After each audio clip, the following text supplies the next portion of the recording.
Vous êtes bel et bien sur notre chaîne YouTube, et vous avez raison d'y être. N'oubliez pas de vous abonner à la chaîne pour ne pas manquer nos prochaines vidéos. C'est parti.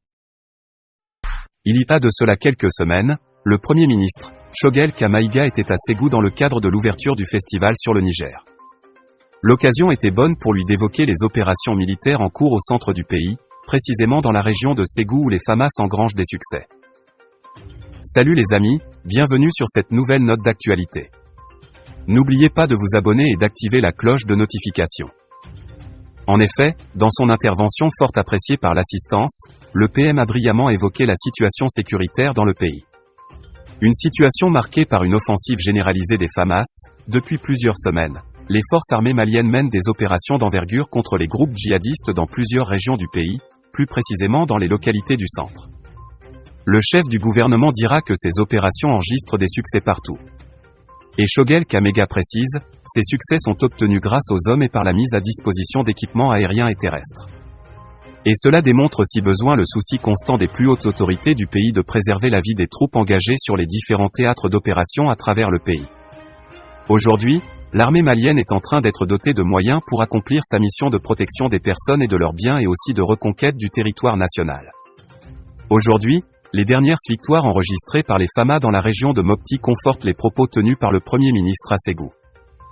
Dans le cadre de la commémoration de la journée du 26 mars, le réseau des jeunes femmes leaders des partis politiques et des organisations de la société civile, REGEFPO, et le réseau des jeunes des partis politiques du Mali, RJPPM, en partenariat avec la Fondation Friedrich Ebert, FES, ont organisé, le 26 mars 2022 à l'hôtel Meridiana Bamako, ex-Kempinski, un panel sur État des lieux de la démocratie au Mali, 30 ans après l'organisation des premières élections démocratiques pluralistes.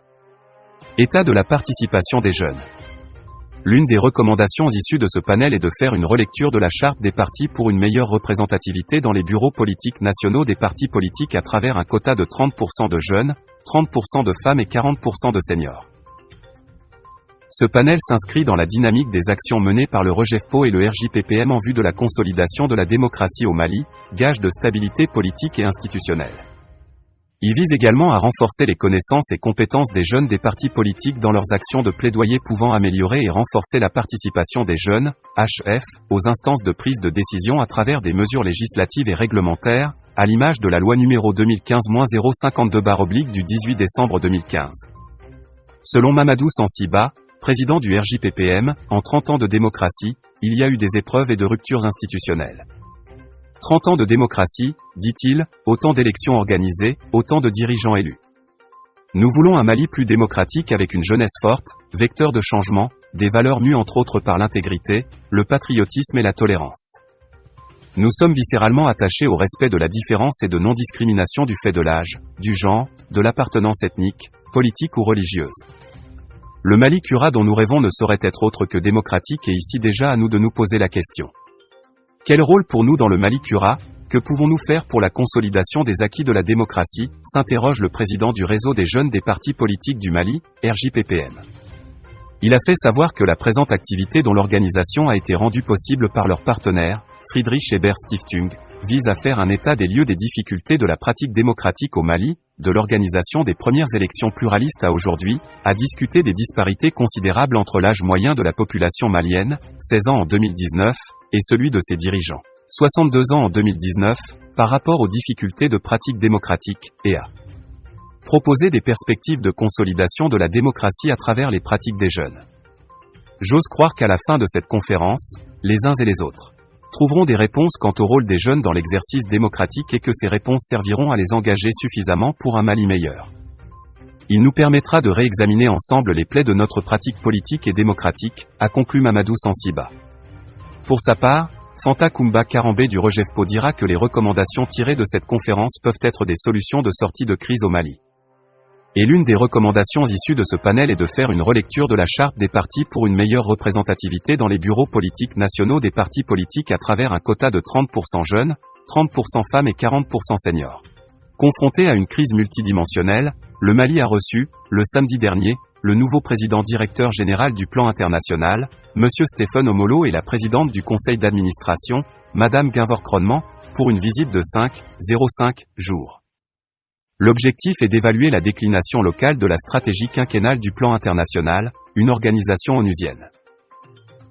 Cette visite de 5,05 jours a pris fin le dimanche, 28 mars 2022. Elle est la toute première mission du nouveau président directeur général du plan international, M. Stephen Omolo, en dehors du Royaume-Uni, où il est à la tête de l'organisation depuis le 1er février 2022.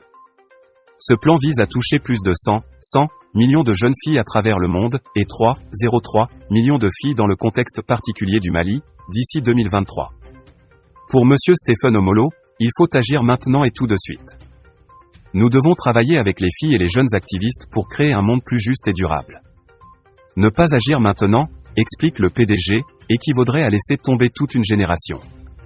Cet argument avancé par le PDG a été partagé par la présidente du conseil d'administration.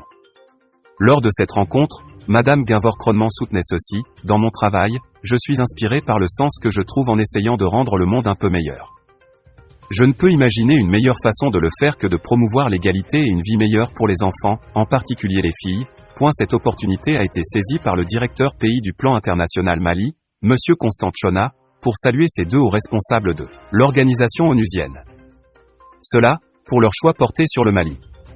Aussi, ce dernier explique que, au cours des 46 dernières années, le plan international a travaillé dans 8,08 sur 10 régions du Mali. Monsieur Tchona poursuit son intervention en rapportant que l'organisation a, au coude à coude, travaillé avec les enfants, les jeunes et les filles. Cela, aussi longtemps qu'il faudra pour que les filles soient fortes à créer le changement global. Un changement qui, a-t-il estimé, leur fille aidera à apprendre, à se décider, à s'épanouir et à diriger. Quant à la directrice des programmes, Madame Togo Sitan Cissé, l'organisation est en train de mettre en œuvre une stratégie de 5,05 ans, 2019 à 2023. Et cette stratégie est basée sur 3 objectifs principaux qui contribuent à l'éducation, à la santé sexuelle et reproductive, et à l'employabilité des jeunes. Nous voulons améliorer l'autonomisation politique et économique des jeunes filles. Nous voulons aussi améliorer l'éducation des filles, formelle et non formelle, notamment pour les filles. Nous voulons également améliorer les droits sexuels et de la reproduction, a-t-elle confié. Madame Togo affirme que tout leur travail est guidé sur l'égalité du genre. Au Mali, comme dans de nombreux pays, le taux de scolarisation chute fortement entre l'enseignement primaire et secondaire, particulièrement pour les femmes. De plus, l'espérance d'année passée à l'école est d'environ 4,1 ans au Mali, contre 5,7 ans en moyenne en Afrique. Les enfants restent donc peu de temps à l'école. Ainsi, les jeunes qui terminent les études sont souvent confrontés entre les besoins du monde économique, une pénurie d'emploi et la crise économique mondiale. En ce qui concerne la santé sexuelle et reproductive, selon les estimations, 20 000 filles âgées de moins de 18 ans deviennent mères chaque jour, soit 7,3 millions de naissances par an. Fin de la vidéo. Merci pour votre attention et abonnez-vous pour plus d'actualités.